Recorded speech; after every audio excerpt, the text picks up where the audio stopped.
আমাৰ কিছু ৰিচেণ্টমেণ্ট আমি আজি ইয়াত এই প্ৰেছ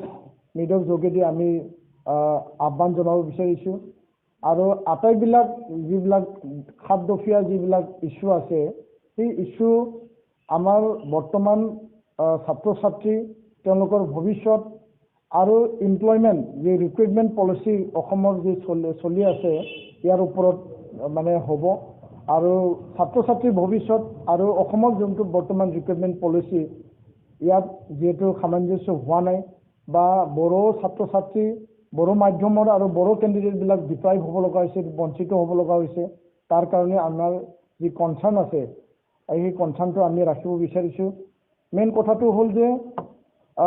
যোৱা 7/9/2021 PGT টেট ৰিক্ৰুইটমেণ্টৰ কাৰণে এটা বিজ্ঞাপন জাৰি কৰা হৈছিল তাত 2272 পোষ্ট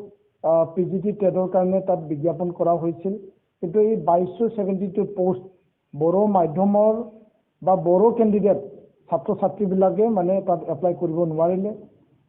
ইয়াৰ মূল কাৰণটো হ'ল যে তাত বড়ো অপশ্যনটো নাছিল আৰু সেই মেটাৰটো লৈ আমি অসমৰ শিক্ষামন্ত্ৰী ডক্টৰ ৰণোজ পেগু ডাঙৰীয়া আৰু অসমৰ মুখ্যমন্ত্ৰী ডাঙৰীয়াক আমি জনাইছিলোঁ আৰু আমাৰ দাবী আমি ৰাখিছিলোঁ আৰু ইয়াৰ পিছৰ পৰ্যায়ত মুখ্যমন্ত্ৰী ডাঙৰীয়াক আমাৰ প্ৰতিশ্ৰুতি দিছিল যে এফচু আৰু বড়ো সাহিত্য সভাৰ লগত একেলগে পাতি পেলাই আলোচনা কৰি পেলাই 400টা পোষ্ট বড়ো মাধ্যমৰ কাৰণে ক্ৰিয়েশ্যন কৰা হ'ব আৰু 40টা হাইস্কুল আৰু হায়াৰ ছেকেণ্ডাৰী আপগ্ৰেড কৰি পেলাই বড়ো মাধ্যমত এইটো কৰা হ'ব আৰু তাৰ যোগেদি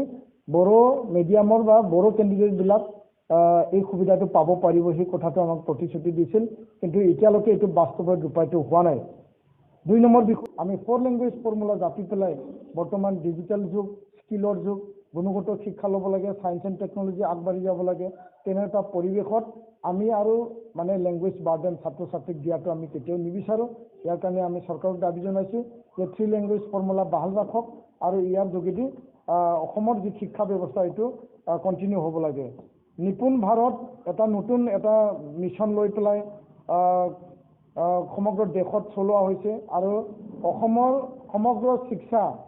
মিছন ডাইৰেক্টৰ অফিচৰ পৰা 7/10/2021 এটা বিজ্ঞাপন জাৰি কৰিছে সেই নিপুণ ভাৰতটো হ'ল যে ফাউণ্ডেশ্যনেল লিটাৰেচি আৰু নিউমাৰেচি যি নেকি ৰিডিং উইথ আণ্ডাৰষ্টেণ্ডিং এণ্ড নিউমাৰেচি মানে নেশ্যনেল এটা ইনিচিয়েটিভ হয় ইয়াত এটা মানে ঠিক কৰা হৈছে যে অকল মানে প্ৰফিচিয়েঞ্চি ইন এছামিছ আৰু ইংলিছ বোথ ৰিটেন আৰু ভাৰ্বেল লিখা আৰু ভাৰ্বেল অৰেলত প্ৰফিচিয়েঞ্চি এছামিছ আৰু ইংলিছটো বাধ্যতামূলক কৰিছে আৰু এই পোষ্টবিলাক consultant state level district level data analyst state level district level আৰু য'ত নেকি আমাৰ ল'ৰা ছোৱালীবিলাক বড়ো মাধ্যম বা বড়ো কেণ্ডিডেটবিলাক ইয়াৰ পৰা বঞ্চিত হ'বলৈ গৈ আছে আৰু এই কথাটো আমি কনচাৰ্ণ মানে অথৰিটিক আমি জনাইছোঁ তো ইয়াত কোনো আমি ৰিজাল্ট পোৱা নাই যিহেতু বড়ো